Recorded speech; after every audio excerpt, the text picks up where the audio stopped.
राजा परीक्षित पूछते हैं सुखदेव मुनि से, प्रिय व्रतो भागवत आत्मा राम कथम मुने गृहे रमत यन्मूला कर्म बंधन पराभवा।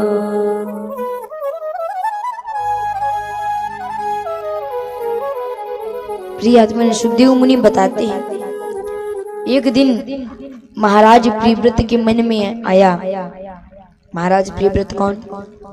कल आप लोगों ने सुना था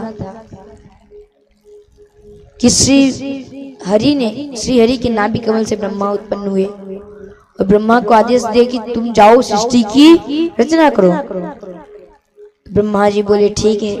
इन्होंने अपने शरीर के दो भाग किए, जिसमें से एक बना था स्त्री और एक बना था पुरुष। स्त्री का नाम शत्रुपा और पुरुष का नाम स्वयंभूमन। इनकी 5 संतानें हुई थी, देवहूति, आकुति, प्रसूति, 3 कन्याएं और 2 पुत्र। कौन कौन से? प्रियव्रत और उत्तानपाद। उत्तानपाद छोटे थे, कल उनकी कथा पहले भई। आज प्रियव्रत महाराज जी की कथा है। एक बार प्रियव्रत महाराज के मन में विचार आया। उन्होंने सोचा कि ये दिन और रात जो होता है, इसमें से तो दिन ठीक है, इसमें दिन ठीक है, लोग अपनी मेहनत करते हैं, कुछ ना कुछ कमाते उमाते हैं। लेकिन जो इसके बाद रात आती है, ये भैया ठीक नहीं, क्योंकि इसमें लोग व्यर्थ ही सो करके अपना जीवन समय बर्बाद कर देते हैं। रात बहुत बुरी चीज है। यह सोचा तो प्रण ले लिया मन में कि अब रात होने नहीं दूंगा, अब रात होने नहीं दूंगा। और पृथ्वी की 7 दिनों तक 7 दिन लगातार पृथ्वी की परिक्रमा की। इससे 7 दिन तक रात्रि भई नहीं, 7 दिन तक रात्रि भई नहीं। एक बार ऐसे हुआ था कि 7 दिन क्या 1 महीना बीत गया था, लेकिन रात्रि नहीं भई। बताएं कब? लेकिन तब ये तो प्रियव्रत जी की कथा चल रही है। जब रामलला का जन्मोत्सव हुआ था, सूर्य देवता खड़े रह गए, उन्हें पता भी नहीं चला कि हम 1 महीने तक खड़े रह गए। प्रभु ने इशारा किया तब हटे। 1 महीने तक एक ही जगह पे स्थिर रहे, 1 महीने तक दिन ही दिन रहा, और 1 महीना तक गाना बजाना।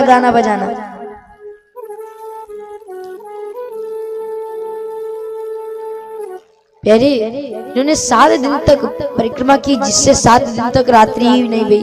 ब्रह्मा जी घबराए, आकर के बोले, बेटा क्या हुआ, ऐसा काहे कर रहे हो? बोले कुछ नहीं, रात इतनी बुरी चीज है, लोग इसमें सोकर के अपना समय, अपना जीवन व्यर्थ कर देते हैं, नष्ट कर देते हैं। ब्रह्मा जी समझाए, देखो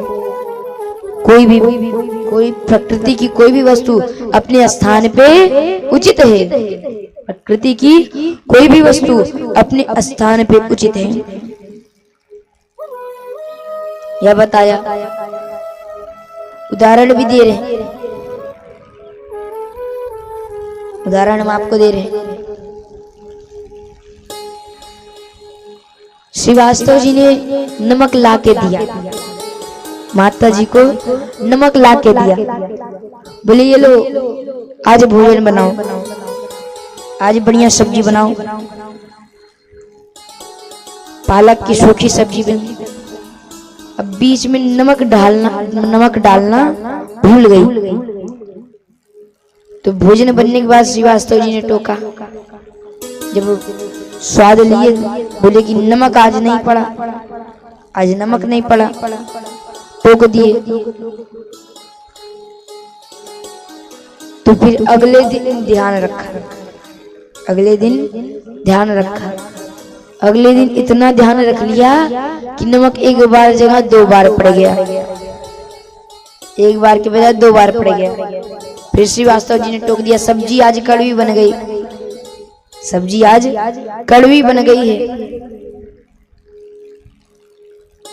अब तीसरे दिन कुछ ज्यादा ध्यान रख लिया, इतना ध्यान रख लिया कि नमक सब्जी की जगह खीर में डाल दिया। और फिर अंत में नमक उठा के फेंकते हुए बोली कि ये नमक ही ठीक नहीं है, या नमक ही ठीक नहीं है। तो जब उपयोग करना ना आए, जिस वस्तु का उपयोग करना ना आए वह वस्तु ही खराब, किसी वस्तु का उपयोग करना ना आए वह वस्तु ही खराब है। साफ साफ बोल दिए, यह वस्तु ही खराब है, नमक ही खराब चीज है। इससे अच्छा बिना नमक के भोजन बन जाता है।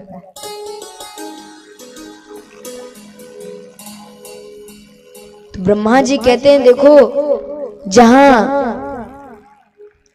पे गृहस्थ लोग, गृहस्थ वाले सब आराम करते हैं, विश्राम करते हैं, उसी जगह वैरागी बाबा, साधु संत महात्मा गुफाओं में बैठ करके एकांत में हरि शरणम हरि शरणम हरि शरणम हरि शरणम करते रहते। हरि शरणम हरि शरणम हरि शरणम हरि शरणम करते बैठे रहते। यह बताते ब्रह्मा जी ने कई प्रकार से समझाया, तब जाकर के समझ में आया। फिर परिक्रमा करना किए बंद। जब परिक्रमा करना बंद किए तब रात्रि आई। अरे इन्होंने 7 परिक्रमा की थी, तो इनके 7 परिक्रमा से इनके जो चक्र के पहिए थे, इनके जो रथ के पहिए थे, उनमें जो तीलियां लगी हुई थी, 7 तीलियां, उनसे 7 द्वीप बनी, उनसे 7 द्वीप बने, जिसमें इन्होंने अपने 7 पुत्रों को 7 द्वीप दे दिया। सबसे प्रथम द्वीप का नाम है जम्बू द्वीप। जम्बू द्वीप, इन्होंने जम्बू द्वीप को अपने बड़े पुत्र अग्निद्र को दिया और अग्निद्र राजा बने। तो इनके 9 पुत्र हुए, महाराजा अग्निद्र के 9 पुत्र हुए। तो इन्होंने जम्बू द्वीप के 9 खंड करके,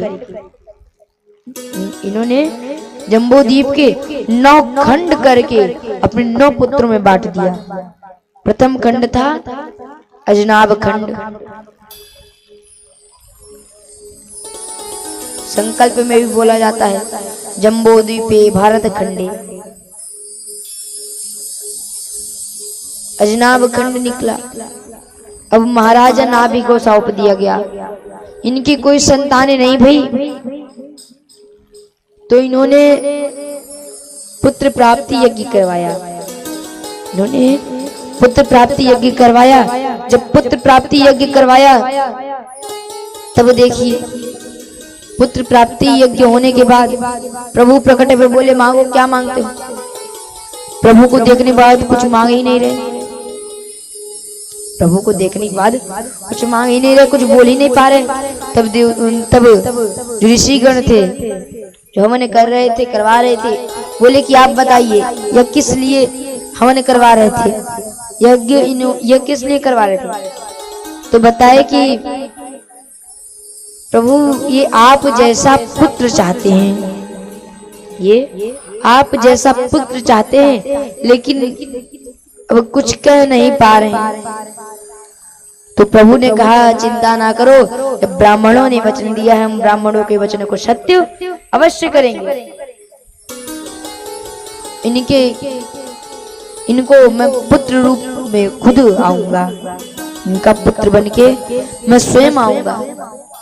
मेरी तरह चाहते हैं तो मैं खुद स्वयं इनका पुत्र बन करके आऊंगा। तो भगवान ऋषभ देव के रूप में अवतार लेते हैं।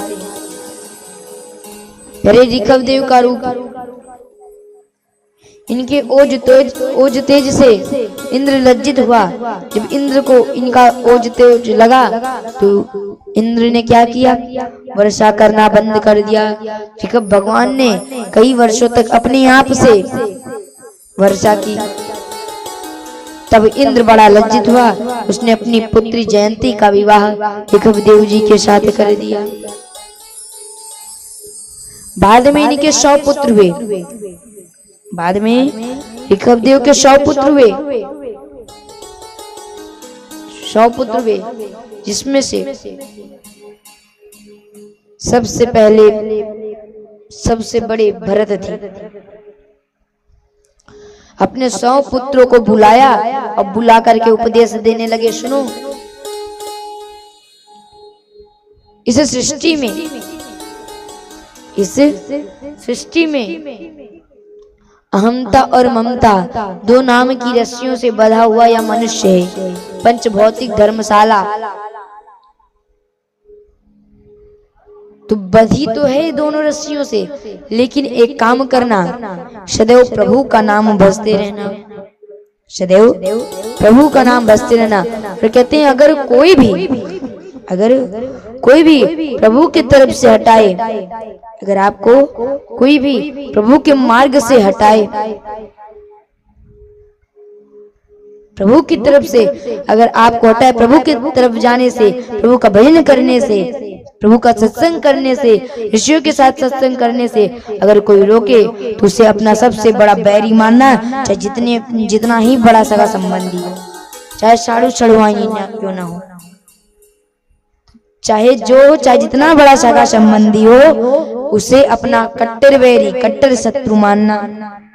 अगर भगवान के पास जाने से रोक रहा है, अगर भगवान के पास जाने से रोक रहा है तो उसे अपना कट्टर बैरी, कट्टर दुश्मन मानना। और अगर आप उसे जानते भी नहीं हो और प्रभु के पास ले जा रहा है, प्रभु के पास जाने का मार्ग बता रहा है, तो उसे अपना सच्चा संबंधी उसी को मानना।